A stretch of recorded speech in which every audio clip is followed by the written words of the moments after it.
All right, here's a full breakdown of how you can buy a house with none of your own money.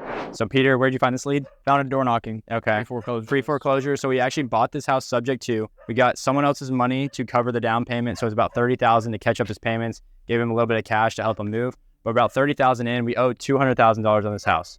Our total payment is $1,800 a month. We actually just put it up for sale, owner finance at $300,000, and it's going to be around $2,500 a month that they'll pay. Ideally, we get a $30,000 down payment. It might not cover the whole amount, but we're going to cash flow about $700-800 a month and have $80,000 to $100,000 of a gap in our equity between their loan and ours. So I know this is pretty new for Peter, but Peter found this lead. What did it take to get this deal closed?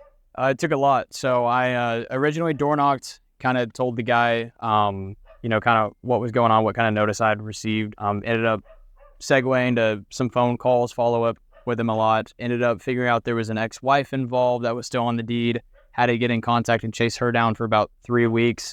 She was unresponsive until we were able to get his daughter involved to mediate them because they didn't talk. Anyways, it was a mess. And never good with divorce situations. The craziest part about this one, though, is he was pretty cooperative. It was just hard getting in touch with the ex-wife. Right. Once we finally got him on board, we get all the way to the closing table. Keep in mind, we have to close this before the week ends to stop the foreclosure. And he doesn't have a valid ID. He said he did. He shows up to sign the notary and does not have a valid ID. So then we had to get scrambling Thursday night to get it all signed, and with a new notary in the morning on Friday to get it funded by Monday to be able to stop the auction by Tuesday. And so basically had to get someone that knew him for at least 5 years as a witness. He said he didn't know anyone. Finally, we got him to agree that someone at his work had known him for 5 years. We showed up the next day. Peter was dealing with all this watching the Cowboys game at Katy Trail, and finally we get someone that they know. We sign a notary the next day. They fund it that day, and it stops the foreclosure the following Monday or Tuesday. But pretty crazy deal. It never ends up being, streamlined, super easy.